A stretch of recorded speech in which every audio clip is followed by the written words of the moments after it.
சரி ஓகே இந்த class start பண்ணலாமா So previous good morning to all. Good morning. இப்போ நம்ம ப்ரீவியஸா நடத்தின டாபிக் 5 minutes ரீகால் பண்ணுவோம். எவ்ரிடே அப்படிதான் ரீகால் பண்ணிட்டு இருக்கோம். அதே மாதிரி உனக்கு கம்ஃபர்டபுளா லாங்குவேஜ் வந்து நீ என்கிட்ட சொன்னது வந்து தமிழ்ல டீச் பண்ணுங்க, இங்கிலீஷ்ல விட நீ தமிழ்ல சொல்லுங்கன்றதுனால தமிழ்லயும் எக்ஸ்பிளைன் பண்றேன். அட் த சேம் டைம் உங்களுக்கு ஏதாவது கான்செப்ட் வந்து இல்ல இங்கிலீஷ்லயும் போத் ரெண்டுமே எக்ஸ்பிளைன் பண்ணணும்னாலும் எக்ஸ்பிளைன் பண்ணுங்க. சரியா? சரி, இது வரைக்கும் சோஃபார் நம்ம என்ன டிஸ்கஸ் பண்ணிட்டு இருந்தோம்? நான் கேட்கிறவங்க மட்டும் சொல்லு, அவங்க மட்டும் எழுந்தா போதும். கெமிஸ்ட்ரி ஸ்டாண்டர்ட் இது வரைக்கும் என்ன டிஸ்கஸ் பண்ணிட்டு இருக்கோம்? எலக்ட்ரோஸ்டாட்டிக்ஸ்ல கண்டக்டர்ஸ், அதுக்கப்புறம்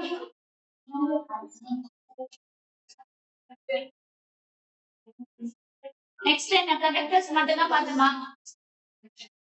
ஃபாஸ்டா சொல்லு. நான் வந்து இங்க ஒன்ஸ் ஏதாவது ஒரு சிம்பிள்ஸ் போட்டு இது ஈக்குவேஷன் சொல்லு அப்படின்னா ஒரு ரேபிட் ஃபயர் ரவுண்ட் மாதிரி அடுத்தடுத்து சொல்லிட்டே இருக்கும். எனக்கு 5 minutes தான் டைம்.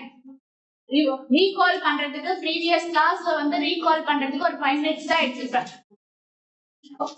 ஏன்னா ஒன்ஸ் அந்த ப்ரீவியஸா எடுத்தது வந்து ஒரு டச் இல்லாம இப்ப நியூ டாபிக் ஸ்டார்ட் பண்றேன்னா கண்டிப்பா அது வந்து புரியாது. சரிங்களா? கண்டிப்பா வந்து ப்ரீவியஸ் கிளாஸோட ரிலேட்டட் இருந்தாதான் நம்ம அதை கண்டினியூ பண்ண முடியும். சோ ஃபாஸ்டா சொல்லி பார்க்கலாம். போலரைசேஷன். அப்புறம் நீ உனக்கு என்ன ஞாபகப்படுத்தோ சொல்லு. போலரைசேஷன் ஞாபகம் வந்துருக்கு. Very good. Next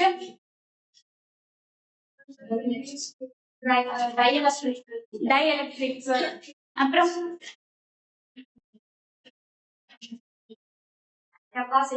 capacitors. Okay, stand up. Conductors na enna?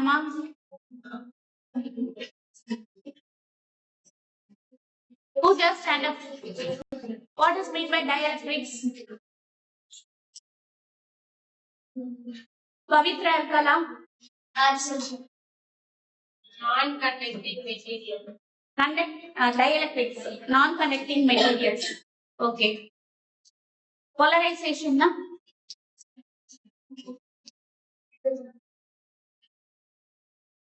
Rajanasri. What is meant by polarization? Dipole moment dipole moment per unit volume. Very good. Can you tell the expressions for the polarization? Very good. Okay. Divya Darshini.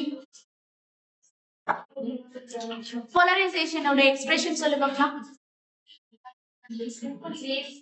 பரவாயில்ல, அந்த simple வந்து X மாதிரி போட்டுருக்கா. Okay, அது பேரு வந்து electric susceptibility. Into E vector. எக்ஸ்டர்னலா இன்டர்னலா? External. சரி.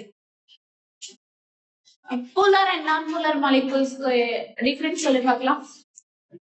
போலார் மூமெண்ட் வந்து ஒரு ஈக்குவல் டிஸ்டன்ஸ் பிரிச்சிருப்பாங்க. எதை பிரிச்சிருப்பாங்க? எந்த charges? Positive charge negative charge. Non polar moment வந்து பர்టిక్యులர் டிஸ்டன்ஸ் எதுமே இல்லாம அவே இருக்கும். It's bound to the atoms. Bound charges னு சொல்வாங்க அது பேரு. செகண்ட் வைஸ் வந்து அதுல வந்து பர்மனன்ட் டைபோல் மூமெண்ட் இருக்கும். Polar moment. Okay. Non polar moment வந்து பர்மனன்ட் டைபோல் மூமெண்ட் இருக்காது. எக்ஸாம்பிள் வந்து H2O oxygen. Okay. Sira. Pooja Sira. Your name is what? Nandita. Nandita. Okay. Nandita, can you tell the electric field due to a point charge? Can you tell the expressions for the electric field due to a point charge?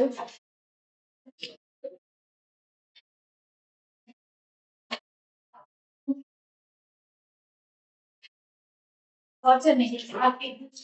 Kartika. Kartika, can you tell the expression for electrostatic potential due to a point charge?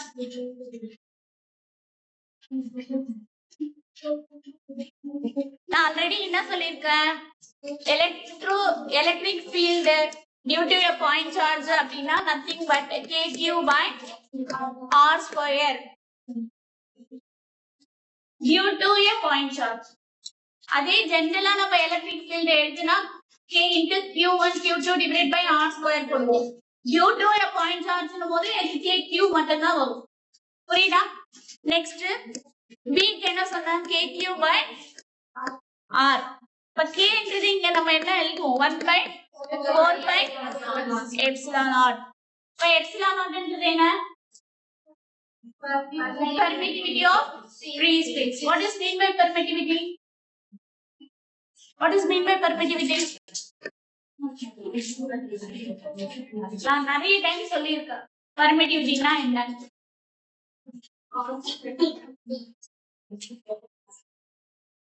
சரி, electric field due to an electric dipole at a point on the axial line. Tell me the expressions fast. Fast expression சொல்லு. ஒரு விஷயத்த சொன்னா அந்த line சொல்லி முடிக்கிறதுக்குலாம் அந்த equations மைண்ட்ல strike ஆகும். நான் என்ன क्वेश्चंस எப்படி சொல்றேனோ ஓ இதுதான் ஃபைனல் ஆன்சர், இதுதான் நம்ம ஃபைனலா டிரைவ் பண்ணனும்ன்றது ஸ்ட்ரைக் ஆகும். சரியா? இப்ப electric field due to a point charge at a point on the axial line. axial line க்கு என்ன சொன்னோம், 2p vector divided by 4 by epsilon naught r cube. இதே ஈக்குவேட்டோரியல் லைன்ல நம்ம என்ன பார்த்தோம், minus p vector divided by 4 by epsilon naught r cube. ஏன் minus sign போடுறேன், ஏன் இங்க மைனஸ் சைன் போடுறோம், ஏன்னா எலக்ட்ரிக் டைபோல் டைரக்ஷன்ஸ் வந்து மைனஸ் q2 ல இருந்து பிளஸ் q க்கு போகாம பிளஸ் q ல இருந்து மைனஸ் q க்கு இருக்கு. சரியா? ஓகே. சுரன் லாஸ்ட் உங்க நேம் என்ன? சஹானா ஸ்ரீ. எலக்ட்ரிக் ஃப்ளக்ஸ் ஓட எக்ஸ்பிரஷன் சொல்லு பார்க்கலாம். What is mean by electric flux? Electric flux னா என்ன? 2 equal to opposite charge separated by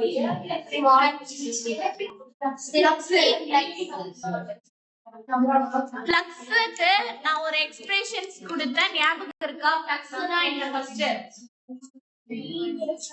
The number of electric field lines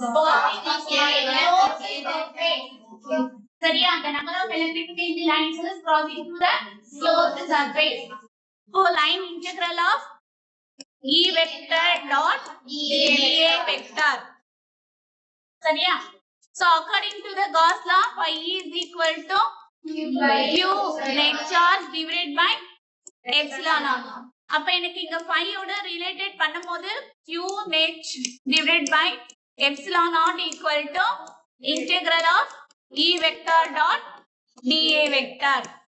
So இதுதான் வந்து நமக்கு ஃபைனல் ஈக்குவேஷன் Gauss lawல டிரைவ் பண்றோம்.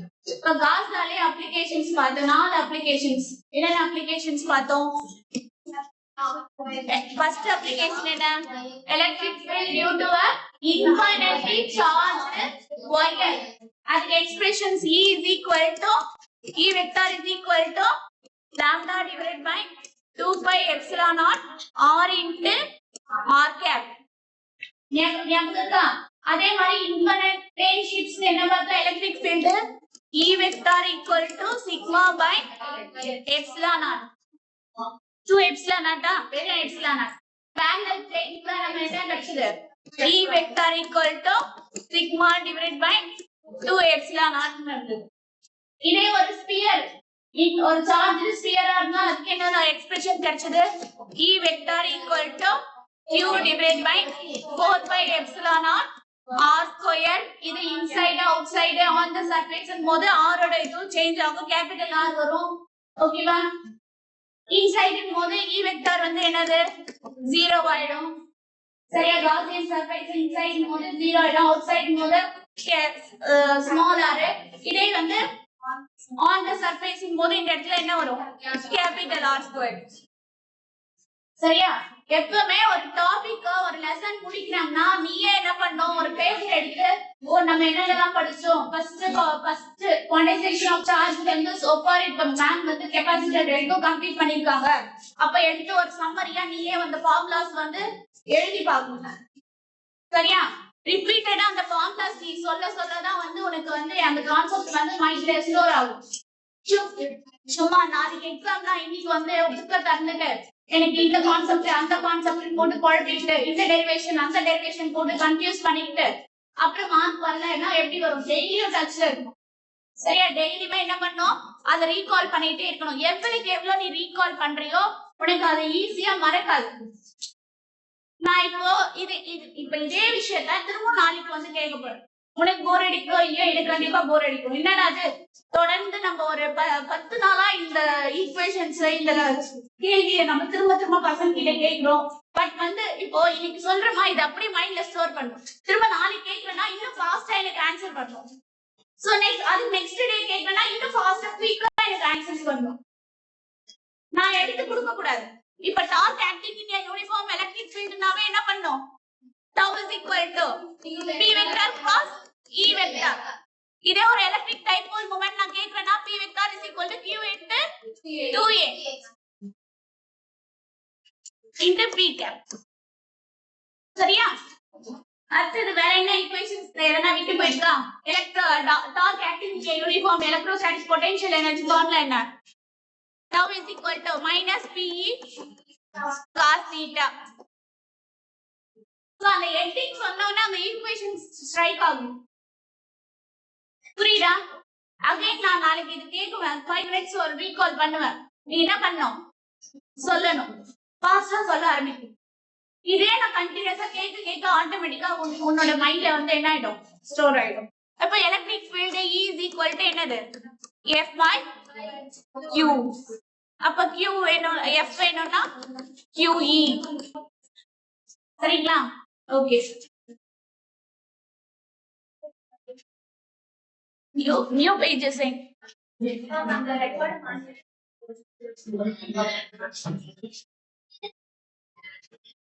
சரி. Okay sir. Polarization governing. Polarization is directly proportional to the external electric field in solar.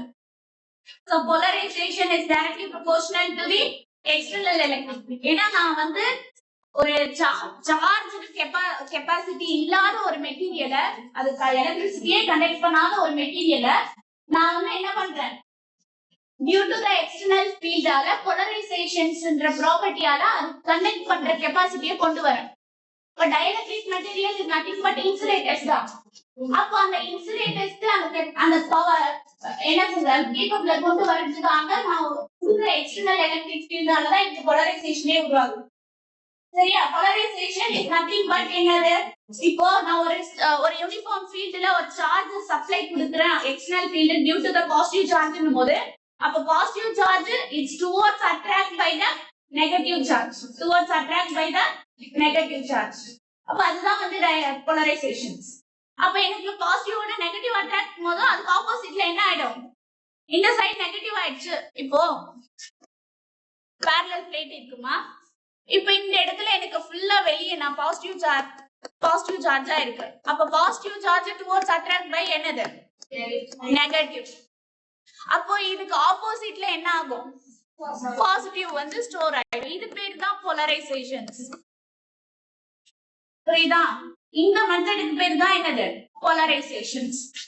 இப்ப ரெண்டு parallel பிளேட்டுக்கு பிட்வீன்ல ஒரு டயஎலக்ட்ரிக் slab இருக்கு, டயஎலக்ட்ரிக் மெட்டீரியல் இருக்கு. அப்ப டயஎலக்ட்ரிக் மெட்டீரியல் எப்படி வந்து நான் ஒரு கண்டக்டிவிட்டி மெட்டீரியலா மாத்துறேன் அப்படின்றதுதான் இதனோட விஷயம். புரிஞ்சுதா?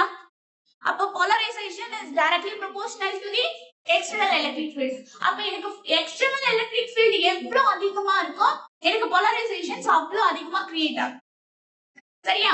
அப்போ பிசிக்ஸ்ல நம்ம டைரக்ட்லி ப்ரொபோர்ஷனல்னாவே சம்திங் கான்ஸ்டன்ட் இருக்குன்னு அர்த்தம். எங்கமே நீ பிசிக்ஸ்ல எந்த டேர்ம்ல டைரக்ட் ப்ரொபோர்ஷனல் அப்படின்னு சொல்றேன்னா அங்க எனக்கு ஏதோ ஒரு கான்ஸ்டன்ட் இருக்கு. அந்த கான்ஸ்டன்ட் தான் நம்ம என்ன எடுத்துக்கிறோம்? psi e external. அப்ப psi e is nothing but என்னது? Electric susceptibility. ஏன்னா இதே வந்து மேக்னெட்ல கூட இந்த டேர்ம் வரும். இத மேக்னெட்டிக்ல பார்க்கும்போது xm ன்னு போடுவோம். இப்ப எலக்ட்ரிக்ன்றதுனால தான் xi போடுறோம். சரியா? அங்க என்ன சொல்லுவோம்? மேக்னெட்டிக் சசெப்டிபிலிட்டின்னு சொல்லுவோம். ஏன்னா ஒரு மெட்டீரியலை மேக்னடைஸ் மெட்டீரியலா மாத்தக்கூடிய கெப்பாசிட்டி பேர் தான் என்னது? சசெப்டிபிலிட்டி. அது மேக்னெட்டிக்கா தான் மேக்னெட்டிக் சொல்லுவோம், எலக்ட்ரிசிட்டின்றதுனால எலக்ட்ரிக்கல் அப்படின்னு சொல்லுவோம். இங்க எனக்கு டைஎலக்ட்ரிக்ன்றது ஒரு இன்சுலேட்டர், அது எலக்ட்ரிக் ப்ராப்பர்ட்டியா மாத்துறதுனால தான் இங்க சசெப்டிலிட்டின்ற வேர்ட் யூஸ் பண்றோம். அண்டர்ஸ்டாண்ட் ஆகுதா? அப்போ போலரைசேஷன்ஸ் கண்டிப்பா இந்த ஈக்குவேஷன்ஸ் இந்த क्वेश्चंस வந்து 2 மார்க்ல கேட்பாங்க. டிஃபைன் போலரைசேஷன்ஸ். அப்போ போலரைசேஷன்னா என்ன? The total amount of electric dipole moment per unit volume. The total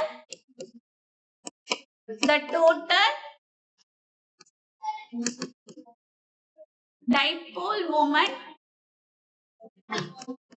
per unit volume. Per unit volume. இதுதான் எனக்கு என்னது? போலரைசேஷன். மறக்க கூடாது. இப்போ இதோட லெட்டர் என்ன? டினோட்டிங் லெட்டர் என்ன? p vector. அப்ப இது கேட்பாங்க போலரைசேஷன் இஸ் a வெக்டாரா இல்ல ஸ்கேலாரா? உடனே என்ன பண்ணோம்? ஸ்கேலார்னு எழுதுவோம். என்ன எழுதணும்? வெக்டார். ஏன்னா நம்ம பசங்க நல்லா வெக்டார் சிம்பல் போட்டு ஒரு குவாண்டிட்டிக்கு தான் ஸ்கேலார்னு எழுதுவாங்க. வெக்டார் சிம்பல் போடாத ஒரு குவாண்டிட்டியை தான் ஸ்கேலார் வெக்டார்னு எழுதுவாங்க. நல்லா தெளிவா கரெக்டா 100% தப்பு பண்ணுவாங்க. சரியா?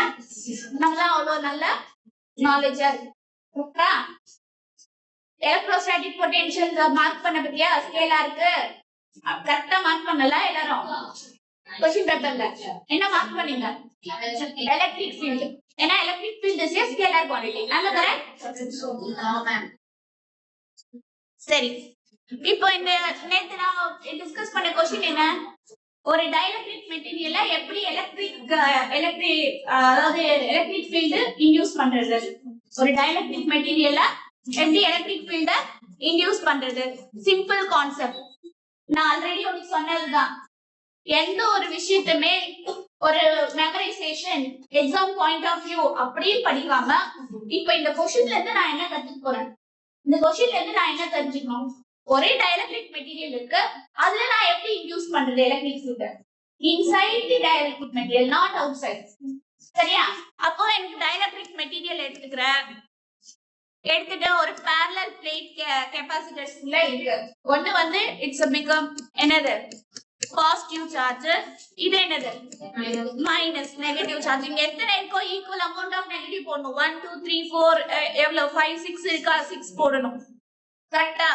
இங்க ஒரு 7 இங்க 6 எல்லாம் போடக்கூடாது. ஏன்னா யூனிஃபார்ம் எலக்ட்ரிக் ஃபீல்ட் எனக்கு கிரியேட் ஆகும். யூனிஃபார்ம் எலக்ட்ரிக் ஃபீல்ட்னா பாசிட்டிவ் டு நெகட்டிவ் போகுதுன்னா இங்க எக்ஸஸா எதுவுமே இருக்க கூடாது.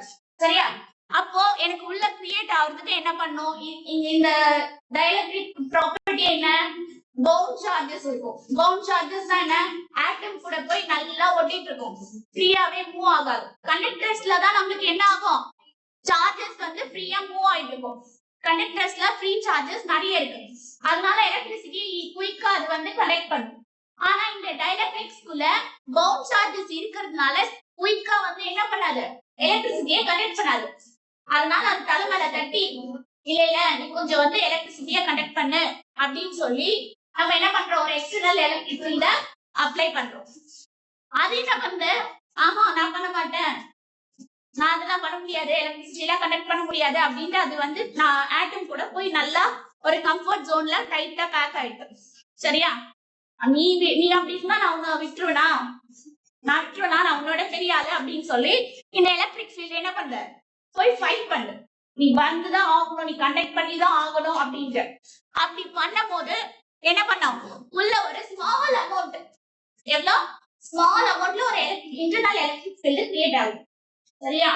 ரொம்ப இல்லைனாலும் கொஞ்சமாவது அது மூவ் பண்ண வைக்குது. ரொம்ப அப்படியே கிரேட்டர் எலக்ட்ரிசிட்டி பவரை உடனே ஒரு சூப்பர் அப்படியே அல்டிமேட்டா கண்டக்டிவ் பவரா மாத்தாம லைட்டா அதுக்கு கண்டக்டிங் பவரை வந்து இந்த வெளியில கொடுக்கிற எக்ஸ்டர்னல் ஃபீல்ட் வந்து என்ன பண்ணுது? இந்த எக்ஸ்டர்னல் எலக்ட்ரிக் ஃபீல்ட் வந்து கண்டக்ட் பண்ண வைக்குது. சரியா? கொஞ்சம் லைட்டா மூவ் பண்ண வைக்குது. அவ்வளோ பவரா இது ஃபோர்ஸா இருக்கிறதுனால தான் உள்ள நம்மளுக்கு டைஎலக்ட்ரிக் மெட்டீரியலுக்குள்ள ஒரு small amount internal electric field எனக்கு கிரியேட் ஆகும். ஆனா எக்ஸ்டர்னல் எலக்ட்ரிக் ஃபீல்ட் தான் எனக்கு என்னது லார்ஜரா இருக்கு. ஏன்னா அதுதான் வந்து உள்ள இருக்கிற டைஎலக்ட்ரிக் மெட்டீரியல் மூவ் பண்ண வைக்குது. இந்த இன்டர்னல் எலக்ட்ரிக் ஃபீல்டால அது மூவ் ஆகல. ஆனா கண்டக்டர்ல அப்படி கிடையாது. கண்டக்டர்ல நம்ம வெளியே கொடுக்குற எக்ஸ்டர்னல் ஃபீல்டால இன்டர்னலா உள்ள கிரியேட் ஆகுது, எக்ஸ்டர்னலா ஈக்குவலா ஆகுது. ரெண்டும் ஈக்குவல் பண்ணிட்டு ஒண்ணுக்கு ஒண்ணு கேன்சல் ஆகி உள்ள இன்டர்னலா ஜீரோ ஆயிடும். ஆனா இங்க டைஎலக்ட்ரிக் மெட்டீரியல்ஸ்ல அப்படி கிடையாது. எக்ஸ்டர்னல் எனக்கு கிரேட்டரா இருக்கு, வெரி லார்ஜா இருக்கு. இன்டர்னல் வந்து எனக்கு ரொம்ப கம்மியா இருக்கு. சரியா? புரிஞ்சுதா? அப்ப எனக்கு சம்திங் ஏதோ உள்ள கிரியேட் ஆயிடுச்சா? எதனால? எக்ஸ்டர்னல் எலக்ட்ரிக் ஃபீல்டால. சரியா? இதுதான் கான்செப்ட். நீ எப்பவுமே படிக்கும் போது இதுதான் விஷயம்னு நினைச்சு படிக்கும். சரியா? மெமரி பண்றது ஓகே குட். நீ இப்போ நான் புக் வச்சு கம்பேர் பண்ணி ஒன்ஸ் ரெக்கார்டிங் கிளாஸ் முடிஞ்ச உடனே புக் ஓபன் பண்ணிட்டு நான் சொன்ன விஷயம் எல்லாம் புக்ல இருக்கான்னு உங்களுக்கு ரீட் பண்ணி காட்டுறேன். ஈவன் இம்பார்ட்டன்ட் பாயிண்ட்ஸும் அண்டர்லைன் பண்றேன்.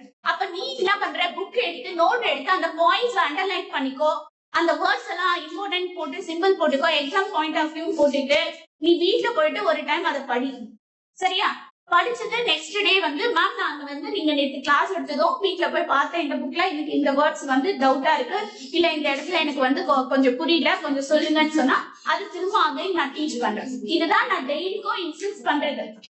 ஏன்னா நீங்க வந்து உங்க லெவலுக்கு எடுத்தோடனே உங்க மைண்டுக்குள்ள இந்த கான்செப்ட் ரீச் ஆகலன்னா ஒன்ஸ் அதை போய் படிச்சுட்டு நெக்ஸ்ட் டே வந்து டவுட் கேட்கும். ஓகேவா? அப்படி நெக்ஸ்ட் டேல கூட உடனே உனக்கு புரியுறதுக்கு சான்சஸ் இருக்கிறது என்னது 100% இருக்காது. நீ திரும்ப திரும்ப அதை படி, புரியும். சரிங்களா? ஒரே நாள்ல சும்மா மேலோட்டமா படிச்சுட்டு அதெல்லாம் புரியாது. உண்மையிலே படிக்கணும்ன்ற இன்டென்ஷன்ல உட்காந்து படிச்சு தெரிஞ்சுட்டு வா. ஓகே, நெக்ஸ்ட் என்ன பார்த்தோம்? இந்த கொஸ்டின் முடிச்சோன்னே வேற என்ன பார்த்தோம்? இது பார்த்தோம், டைஎலக்ட்ரிக் ஸ்ட்ரென்த் பார்த்தோம். சரியா? இந்த டைஎலக்ட்ரிக் வந்து ரொம்ப ரொம்ப அடம் பிடிச்சிட்டு நான் கண்டக்ட் பண்ண மாட்டேன், ரொம்ப ஸ்ட்ரென்த்தனா இருக்கா, அதை பிரேக் டவுன் பண்றதுக்கு யார் ஆக்ட் ஆகுறாங்க? எக்ஸ்டர்னல் எலக்ட்ரிக் ஃபீல்ட் ஆக்ட் ஆகுறாங்க. இல்ல நான் உன்னை வந்து மாத்துறேன், கண்டிப்பா எலக்ட்ரிசிட்டி பவரை உன்னை கண்டக்ட் பண்ண வைக்கிறேன்னு சொல்லிட்டு இந்த எக்ஸ்டர்னல் எலக்ட்ரிக் ஃபீல்ட் அவங்களோட பவுண்டட் சார்ஜஸ் பிரேக் டவுன் பண்றது. சரியா? அதனாலதான் அதுக்கு பேர் என்னன்னா டைஎலக்ட்ரிக் பிரேக் டவுன். இது பேர் என்ன? டைஎலக்ட்ரிக் பிரேக் டவுன்ன்ற வேர்ட் உங்க புக்ல இருக்கு. என்னன்னா அந்த டைஎலக்ட்ரிக் மெட்டீரியல் ப்ராப்பர்ட்டிய, அந்த பவுண்ட் சார்ஜஸ் இந்த எக்ஸ்டர்னல் எலக்ட்ரிக் ஃபீல்ட் வந்து ஃபுல்லாவே கொலாப்ஸ் பண்ணிடுது. சோ டைஎலக்ட்ரிக் மெட்டீரியல் ப்ராப்பர்ட்டிய, dielectric materials property bound charges in the external electric field என்ன பண்ணோம்? டோட்டலாவே டிஸ்டர்ப் பண்றது. இல்ல நீ வந்து கண்டக்ட் பண்ணணும், கொஞ்சமாவது எலக்ட்ரிசிட்டியை கண்டக்ட் பண்ணணும்ன்றதுக்காக அது எக்ஸ்டர்னலா ஆக்ட் ஆகுது. பூஜா எல்லாம் உங்களுக்கு பிரவுன் கலர்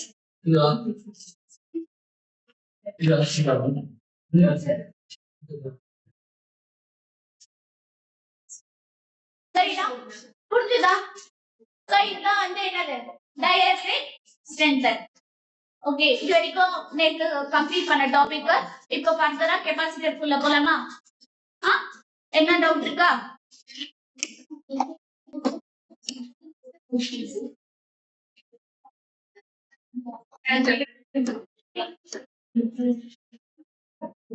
சோ இன்னைக்கு என்ன டிஸ்கஸ் பண்ண போறேன்னா கெபாசிட்டர்ஸ். கெபாசிட்டர்ஸ்னா நல்லா உங்களுக்கு தெரியும், நீங்க டெய்லி லைஃப்ல யூஸ் பண்ற ஒரு இட்ஸ் ஸ்மால் டிவைசஸ்.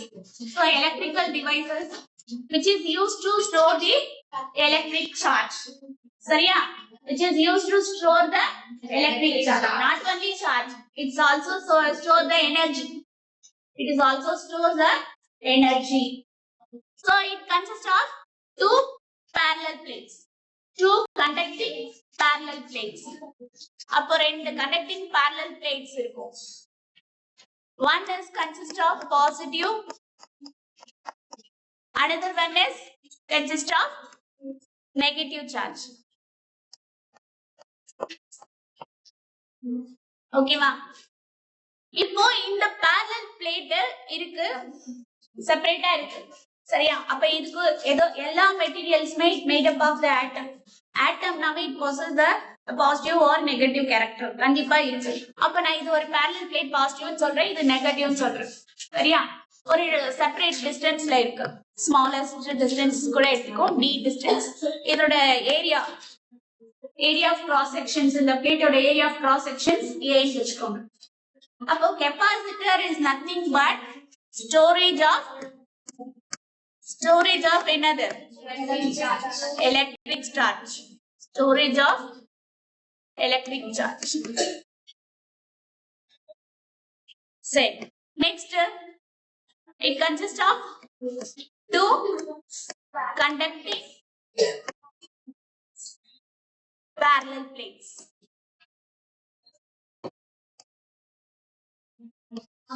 சரி, இப்போ இந்த கெபாசிட்டர் அப்படியே சிம்பிளா தனியா வைக்க முடியுமா? கண்டிப்பா நம்ம என்ன பண்ணுவோம், ஒரு பொட்டன்ஷியல்ஸ் வந்து கொடுக்குறோம். பொட்டன்ஷியல்ஸ் கொடுக்கணும்னா என்ன பண்ணும்? ஒரு பேட்டரி கனெக்ட் பண்ணுவோம். கரெக்டா?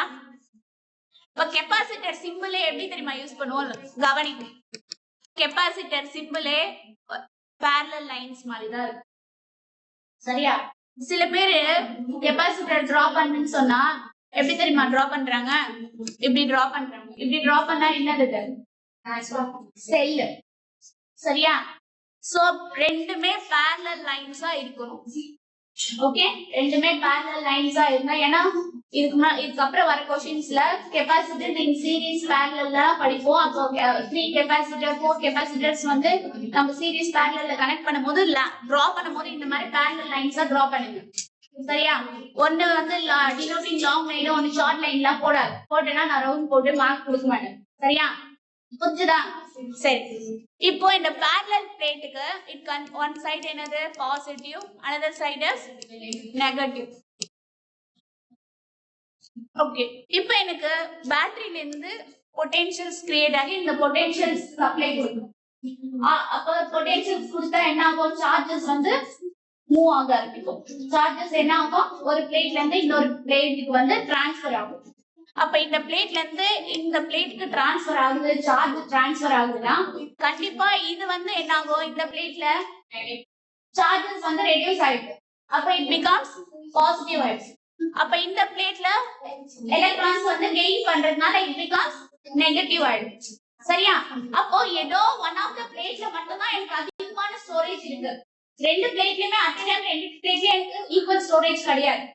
ஒரு பிளேட் விட இன்னொரு பிளேட்ல எனக்கு வந்து என்ன ஆகும்? அதிகமான ஸ்டோரேஜ் இருக்கு ஏதாவது ஒரு பிளேட்ல. சரியா? வெதர் அந்த டைரக்ஷன் ஆஃப் பொட்டன்ஷியல்ஸ் கொடுக்கும் போது பாசிட்டிவ் டு நெகட்டிவா இல்ல நெகட்டிவ் டு பாசிட்டிவ் போது ஏதோ ஒரு பிளேட்ல தான் எனக்கு எனர்ஜி ஸ்டோரேஜ் இருக்கும், கெபாசிட்டர் சார்ஜ் ஸ்டோரேஜ் இருக்கு. சரியா? அப்போ எனக்கு இங்க கொடுக்கிற பொட்டன்ஷியலை பொறுத்து தான் எனக்கு என்ன ஆகும்னா சார்ஜ் எவ்வளவு ஸ்டோர் ஆகுதுன்றது தெரியும். அப்போ V is directly proportional to Q. V is directly proportional to Q. அப்ப எனக்கு பொட்டன்ஷியல் இன்க்ரீஸ் ஆக என்ன ஆகும்? ஸ்டோரேஜ் ஆஃப் சார்ஜ் எனக்கு அதிகமா ஸ்டோர் ஆயிடும்.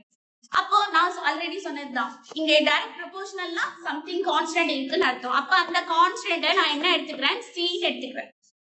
ஒவ்வொரு இடத்துலயும் ஒவ்வொரு டைப் ஆஃப் கான்ஸ்டன்ட் படிக்கிறோம். இப்போ கூலும்ஸ்லால ஒரு கான்ஸ்டன்ட் பார்த்தோம், அதுக்கப்புறம் வேற எங்க பார்த்தோம்? இந்த போலரைசேஷன்ல ஒரு கான்ஸ்டன்ட் பார்த்தோம். அந்த மாதிரி ஒவ்வொரு இடத்துல கான்ஸ்டன்ட் டேர்ம்ஸ் மாறும். இந்த கெபாசிட்டர்ல கான்ஸ்டன்ட் டேர்ம் வந்து capital C, not small C. Small letter C கிடையாது, கேபிட்டல் சி இன்டு கியூ. அப்ப எனக்கு வந்து சி வேணும்னா என்ன பண்ணும்?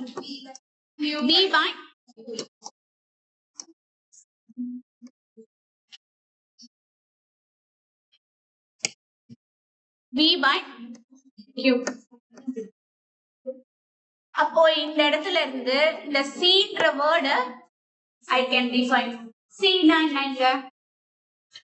Is a constant. C னா என்ன?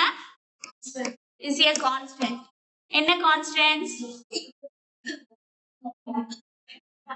capacitance constants. C னா என்ன? capacitance. ஓகேங்களா?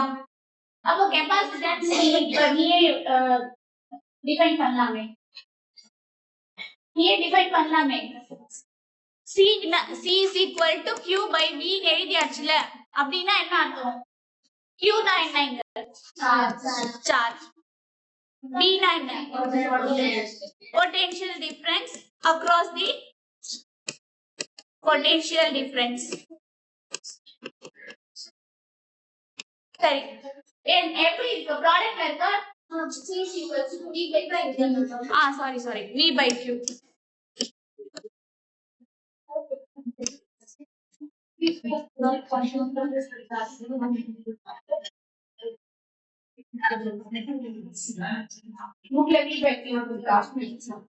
Q by V தானே? Q by V தான் இருக்கும். புக்ல வந்து Q by V தான் இருக்கும். நம்ம வந்து இந்த இடத்துல BC போட்டுக்கோம். சரியா? அப்ப நமக்கு C வேணும்னா Q by V தான் வரும். அண்டர்ஸ்டாண்ட் ஆகுதா? அப்போ கவனி. அப்ப எனக்கு C வேணும்னா Q by V. கரெக்டா? C is equal to Q by V.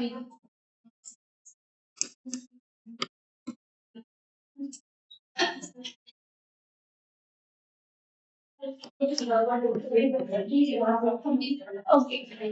Charge by potential difference. இது என்னது? Charge by potential difference.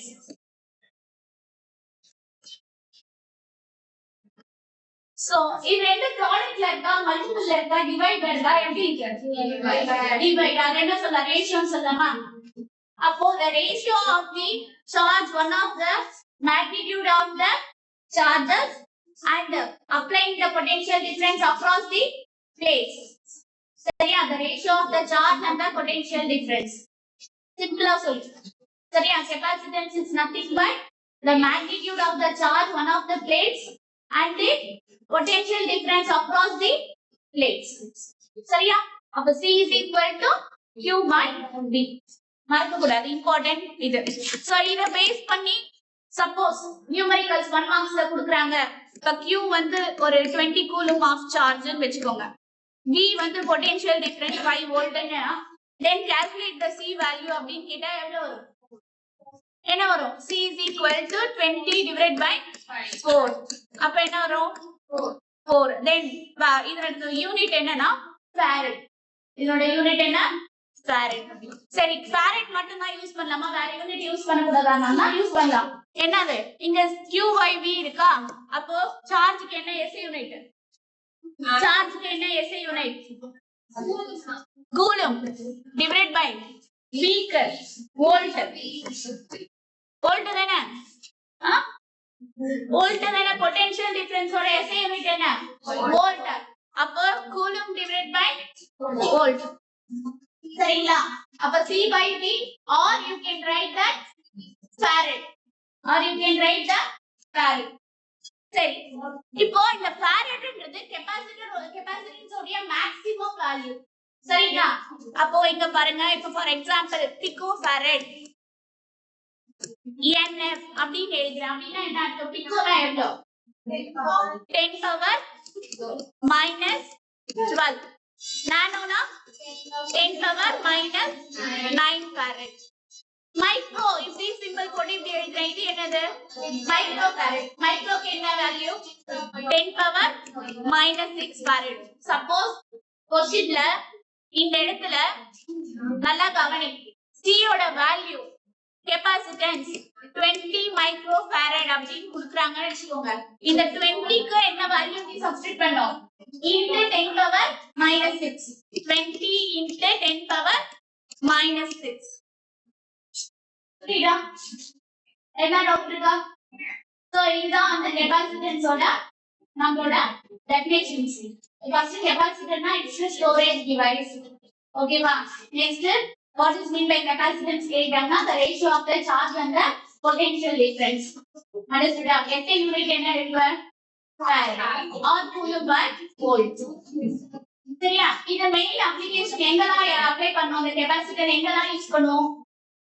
Stand, TV, radios, வேற எங்கெல்லாம் யூஸ் பண்ணுவோம்? ஆசிலேட்டர்ஸ்ல யூஸ் பண்ணுவோம், ஸ்டோரேஜ் டிவைஸா யூஸ் பண்ணலாம். நெக்ஸ்ட் வேற எங்க யூஸ் பண்ணலாம்? இத இப்பதான் சொன்னேன், ஃபாஸ்டா சொல்லு. மைக் நம்ம டச் மொபைல் போன்ல இருக்கிறதோ என்னது கெபாசிட்டர்ஸ் யூஸ் பண்ணலாம். சரியா? டெய்லி லைஃப்ல நமக்கு இது வெரைட்டி ஆஃப் யூசஸ் வந்து நமக்கு கிடைக்கும். எப்பெல்லாம் நமக்கு வந்து சார்ஜஸ் வந்து கம்மியா இருக்கும் அந்த இடத்துல வந்து இப்ப சார்ஜஸ் வந்து ஈக்குவல் பண்றதுக்கும் இந்த இன்ஸ்ட்ருமெண்ட் இந்த டிவைஸ் வந்து நமக்கு யூஸ் ஆகும். சரியா? இன்னொன்னு மெயினா இதுல இன்னொரு விஷயம் நான் சொல்லணும். இது வந்து எதை டிபெண்ட் பண்ணிருக்கோம்? இந்த கெபாசிட்டன்ஸ் வந்து எதை டிபெண்ட் பண்ணிருக்கோம்? எதெல்லாம் டிபெண்ட் பண்ணிருக்கோம்? அது மெட்டீரியல்ஸ் மாறலாம். வெதர் அது எந்த மெட்டீரியல்ஸால மேடப் ஆஃப் ஆயிருக்கும். சரியா? அதோட டிஸ்டன்ஸ். ஓகே, வேற என்ன? அதோட மீடியம். சோ எதெல்லாம் டிபெண்ட் பண்ணிருக்கோம்? இத டிபெண்டிங் ஃபேக்டர் எழுது. ஒன்னு மெட்டீரியல், எந்த மெட்டீரியலால ஆயிருக்கு. நெக்ஸ்ட் மீடியம், என்ன மீடியத்துல இருக்கு. Next distance. சரியா? சோ இத பேஸ் பண்ணியும் கெபாசிட்டன்ஸ் வேல்யூ வந்து பேஸ்ட் ஆன் தி மெட்டீரியலுக்கு வேரி ஆகுது. எல்லா மெட்டீரியல்ஸ்க்கும் கெபாசிட்டன்ஸ் சேம் கிடையாது. எல்லா மெட்டீரியல்ஸ்க்கும் கெபாசிட்டன்ஸ் சேம் கிடையாது. சரியா? மாறும். சோ இப்போ இது நம்ம டீச் பண்ணது எல்லாமே பாத்தீங்கன்னா ஒரு 2 மார்க்ஸ் லெவல் தான். இந்த क्वेश्चंस கேட்கக்கூடிய இடம் பாத்தீங்கன்னா 2 மார்க்ஸ் தான். நெக்ஸ்ட் ஒரு 5 மார்க் क्वेश्चंस இருக்கு. டிஸ்கஸ் பண்ணலாமா?